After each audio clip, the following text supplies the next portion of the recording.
اعوذ باللہ من الشیطان الرجیم بسم اللہ الرحمن الرحیم رب اشرح لی صدری ویسر لی امری واحلل عقدۃ من لسانی یفقہوا قولی اللہم صلی وسلم علی نبینا محمد۔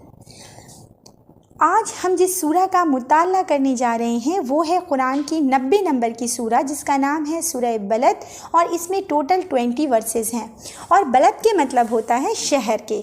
تو آئیے سب سے پہلے ہم اس کا عربی اور اردو میں ترجمہ پڑھ لیں گے اور پھر آسان انداز میں اس کو سمجھنے کی کوشش کریں گے۔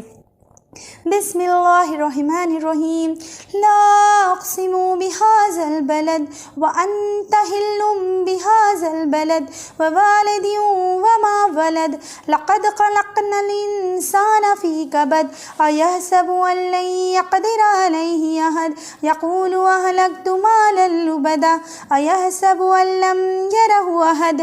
نہیں، میں قسم کھاتا ہوں اس شہر کی، اور حال یہ ہے کہ اے نبی اس شہر میں تم کو حلال کر لیا گیا ہے، اور قسم کھاتا ہوں باپ کی اور اس کی اولاد کی جو اس سے پیدا ہوئی، در حقیقت ہم نے انسان کو بڑی مشقت میں پیدا کیا ہے۔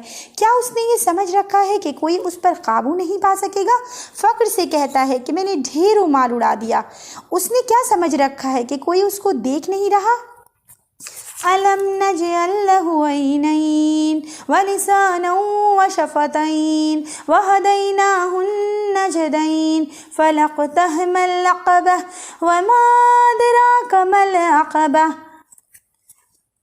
کیا ہم نے اس کے لیے 2 آنکھیں نہیں بنا لی اور 1 زبان اور 2 ہونٹ اس کو نہیں دیے، اور ہم نے دونوں راستوں کی سوجھ بوجھ عطا کر دی، پھر بھی وہ گھاٹی سے صحیح سلامت پار نہیں ہو پایا۔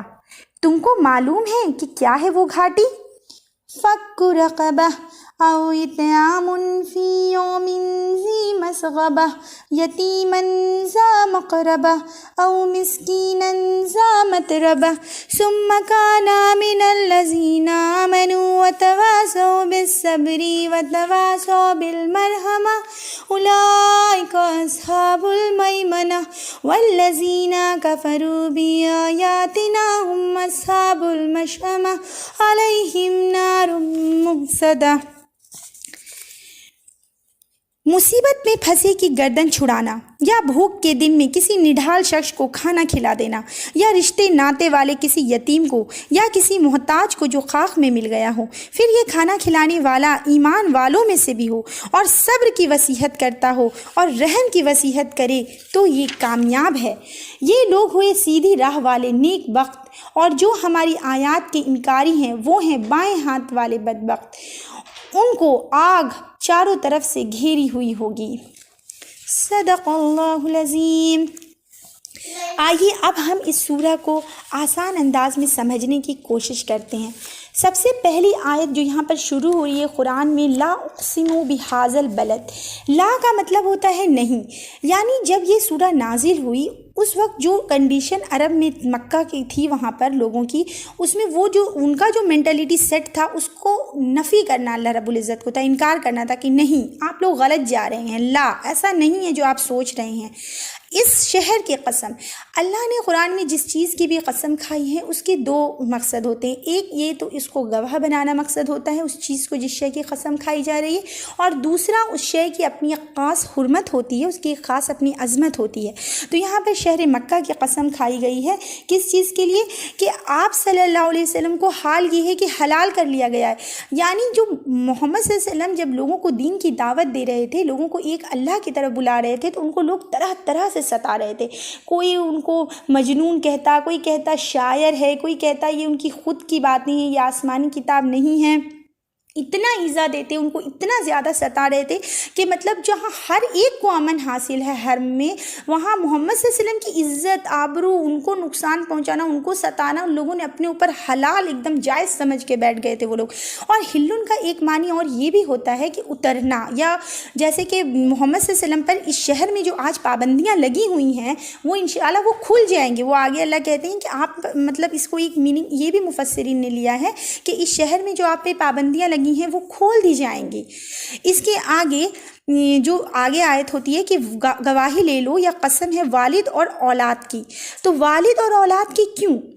کس طرح ایک باپ اپنے بچے کو مشقت کے ساتھ چھوٹا سے بڑا کرتا ہے، دن رات دھوپ میں کھٹتا ہے، یا کچھ لوگوں کا فزیکل ورک نہیں ہوتا تو مینٹلی ان کو اتنا اسٹریس ہوتا ہے، ان کو نیند بھی صحیح سے نہیں آتی، وہ دن رات محنت کرتا ہے اپنے بچوں، ایک خود کا پیٹ پالنا اور ایک کنبے کا پیٹ پالنا بہت فرق ہوتا ہے، تو انسان کو بڑی مشقت اور الجھن میں ڈالا ہے۔ اسی طرح اولاد، جب وہ ماں باپ بوڑھے ہو جاتے ہیں تو اولاد کے لیے بھی سائیکولوجیکل یہ ایک بہت اہم پہلو ہوتا ہے کہ اپنے ماں باپ کو اف تک نہ کہنا، ان کو راضی رکھنا۔ کبھی کبھی ماں باپ تھوڑا کچھ یہ بھی توقع سے باہر بھی کچھ امید لگاتے ہیں بچوں سے، ان کی امید بڑھ جاتی ہے اس عمر میں، ان کو چھوٹی چھوٹی باتیں دل پہ لگنے لگتی ہے، تو اس وقت میں بچوں کے لیے بھی بڑی مشقت کا، اولاد کے لیے بھی مشقت کا حال ہوتا ہے کہ کس طرح اپنے والدین کو راضی رکھا جائے۔ اور اسی طرح جب بچے کی پیدائش ہوتی ہے تو وہ بھی سائنٹیفکلی پروفڈ ہے آج کہ کتنی مشقت سے بچے کی پیدائش ہوتی ہے، پھر ہر اسٹیج ڈیفیکلٹ لگتا ہے بچے کو، پڑھنے بچپن کا فیز جب وہ بے بس ہوتا ہے، کچھ خود سے کر نہیں سکتا، پھر بڑا ہوا تو پڑھائی لکھائی، ہر ایک فیز اس کی زندگی اس کو بہت ہی مشقت اور الجھن بھرا لگتا ہے۔ اس کے بعد جو ایک ادنا سا بچہ تھا جو خود سے کچھ کرنے کے بھی لائق نہیں تھا، وہ جب بڑا ہوتا ہے تو وہ کیوں یہ سمجھتا ہے، کیا انسان نے یہ گمان کر لیا ہے کہ کوئی اس پر قابو نہیں پا سکے گا؟ آج اس کو پھر یہ کیوں لگنے لگتا ہے کہ وہ خود مختار ہے، اس پر کسی کا کنٹرول نہیں ہے، کوئی ہے نہیں جو اس کو دیکھ رہا ہے، کوئی نگہبان اس پر مقرر نہیں ہے، کیوں وہ اتنا غافل ہو جاتا ہے؟ اور فخر سے کہتا ہے کہ میں نے ڈھیروں مال اڑا دیا۔ یہاں پر دیکھیے لبدہ کا لفظ استعمال ہوا ہے، یعنی کہ لٹا دیا، خرچ نہیں کیا اس نے لٹا دیا، یعنی کئی لوگ ان لوگوں کے بارے میں یہاں پر آ رہا ہے جو دکھاوے کے لیے، اپنا فخر جتانے کے لیے، لوگوں میں اپنی ایک دھاک بنانے کے لیے بڑے بڑے فاؤنڈیشن قائم کر دیتے ہیں، اور اس میں مطلب پیسہ دے رہے ہیں، نام ہو رہا ہے پیپرز میں، نیوز میں، ہر طرف آ رہا ہے کہ انہوں نے اتنا بڑا کام کر لیا، اتنوں کو ہم نے دعوت دی تو اتنے پیسے شاعروں کے پیچھے لٹا دیے، جو وہ اس وقت مکہ میں ہوتا تھا کہ شاعر بڑی بڑی دعوتیں کرتے اور اس میں شاعروں کو بڑا بڑا رقم وہ لوگ لٹاتے، اپنی نام کے لیے وہ لوگ بہت کچھ کرتے۔ تو یعنی ایک دکھاوے کے پہلو کے لیے جو وہ کر رہے ہیں اور گھمنڈ کرتے ہیں کہ میں نے ڈھیروں مال اڑا دیا، کیا وہ سمجھ رہا ہے کہ کوئی اس کو دیکھ نہیں رہا؟ وہ کیا ایسا لگ رہا ہے اس کو کہ اس کی جو نیت ہے، کیا وہ کوئی دیکھنے والا نہیں ہے؟ وہ بس لوگوں میں تو اپنی ایک پکڑ بنا سکتا ہے، آج وہ نام کما سکتا ہے، لیکن کیا اس کے لیے اس کا کچھ بدلہ بھی تیار کیا جا رہا ہے؟ پھر آگے ہے، کیا ہم نے اس کے لیے 2 آنکھیں نہیں بنا دی اور 1 زبان اور 2 ہونٹ اس کو عطا کیے؟ اللہ نے یہاں پر پوچھنے کے انداز میں بتانا مقصد ہے کہ جو 2 آنکھیں دی، کیا اس سے اس کو نظر نہیں آ رہا کہ دنیا اس کو ذہن اللہ نے نہیں دیا، دماغ نہیں دیا، صحیح غلط کی پہچان نہیں دی اس کو، اور ہم نے ان دونوں راستوں کو یہ سوجھ بوجھ عطا کر دی۔ پھر اللہ رب العزت نے انسان کے دل میں یہ چیز ڈال دی کہ اس کو صحیح اور غلط دونوں میں فرق سمجھ میں آتا ہے، کہ وہ کون سی چیز صحیح کر رہا ہے، کون سی چیز غلط کر رہا ہے، اس کو وہ پتہ چلتا ہے۔ پھر بھی وہ مشکل گھاٹی سے گزر نہ پایا۔ عقبہ گھاٹی کا مطلب ہوا جب اونچی پہاڑی پر چڑھنے کے لیے جس مشکل چٹانوں سے ہو کر گزرنا پڑتا ہے، تب انسان اونچائی پر پہنچتا ہے، وہ عقبہ ہے۔ وما ادراک ما العقبہ، تم کو معلوم ہے کیا ہے وہ گھاٹی؟ اب اللہ ٹھیک اس کے برعکس جو اپوزٹ بتا رہے ہیں، ابھی ایک انسان کے بارے میں بتایا گیا جو دکھاوے کے لیے مال اڑاتا ہے، نام جماتا ہے، اس کے الٹا اب کون سے وہ لوگ ہیں جو اگر وہ مشکل راستے کو طے کریں گے، جو ڈیفیکلٹ پاتھ ہے، لیکن ان کو لی جائے گا کہاں؟ بلندی کی طرف۔ اور ایک راستہ ہے بہت آسان، اپنے نفس کی پیروی کریے، شیطان کی بات مانیے، جو ایزی دکھتا ہے کریے، پھر آپ کو وہ گڈھے میں لے جا کر گرائے گا ایزیلی۔ اور ایک ہے جو مشکل راستہ ہے لیکن آپ کو بلندی تک لے کر جائے گا، وہ راستہ کیا؟ اب اللہ سمجھا رہے اس کے برعکس۔ مصیبت میں پھنسے کی گردن چھڑانا، یعنی کسی کو غلام کو آزاد کر دینا، یہ بہت اسلام میں اس کا بہت زیادہ امپورٹنس ہے کہ غلام آزاد کر دینا۔ یا اسی طرح سمجھیے کہ کسی کوئی قرض دار انسان ہے، پھنسا ہے قرض کے بوجھ میں لدا، اور آپ صلاحیت رکھتے ہیں تو اس کا کچھ قرض ادا کر دیا۔ یا پھر بھوک کے دن نڈھال شخص کو کھانا کھلا دینا، یا رشتے ناتے کسی یتیم کو۔ یہ کیسے کام ہے؟ یتیم کا فکر کرنا، بھوکے انسان کو کھوج ڈھونڈ کر کھانا کھلانا، ایسا کرنے سے انسان کا بہت زیادہ نام نہیں ہوگا، بہت اس کی شہرت کے ڈنکے نہیں بجیں گے، لیکن وہ اللہ کے ہاں بہت اونچا قرار پائے گا۔ بھلے یہ بات اس کے اور اللہ رب العزت کے درمیان ہے کہ وہ کیا کام کر رہا ہے، لیکن اس کے کرنے سے اللہ کے ہاں اس کا درجہ بہت بلند ہوگا۔ یا کسی محتاج کو جو خاک میں مل گیا ہو، پھر یہ کھانا کھلانے والا ایمان والوں میں سے بھی ہو۔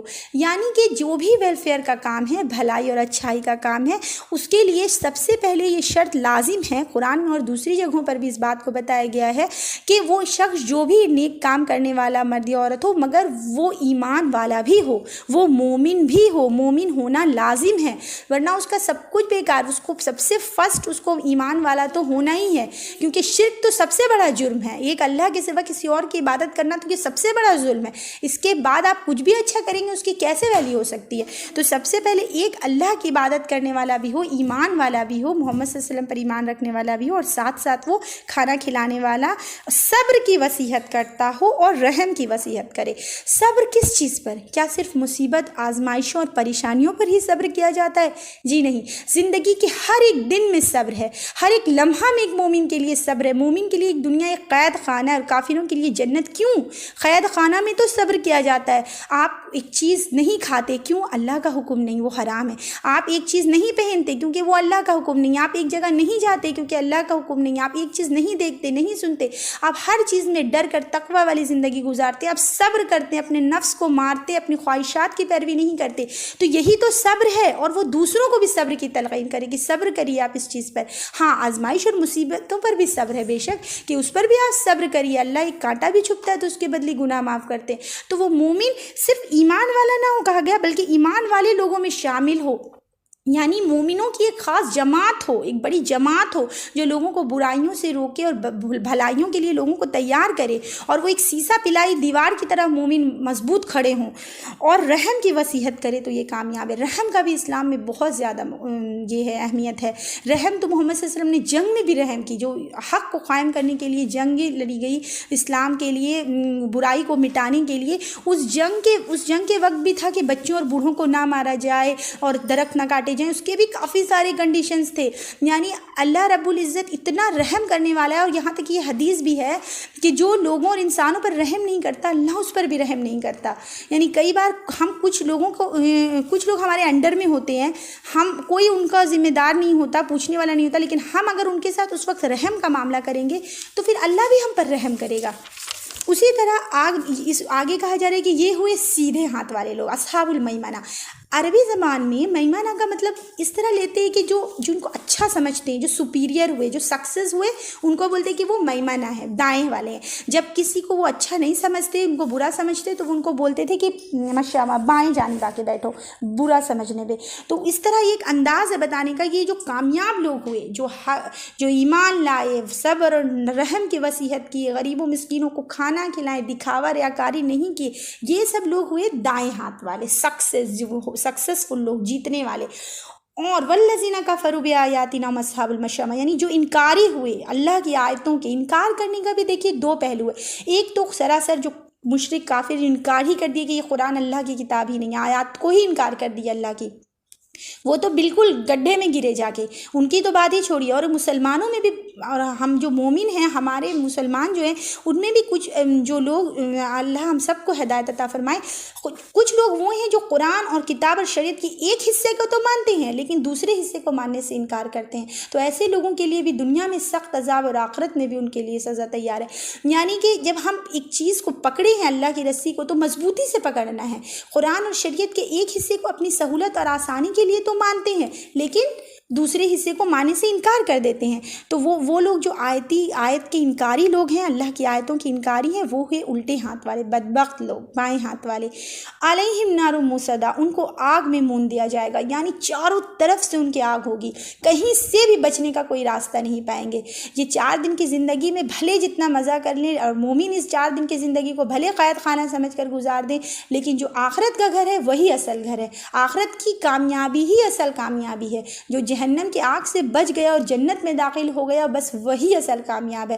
تو اللہ ہم لوگوں کو ہمارے علم پر عمل کرنے کی توفیق عطا فرمائے اور ہمیں جہنم کی آگ سے محفوظ فرمائے۔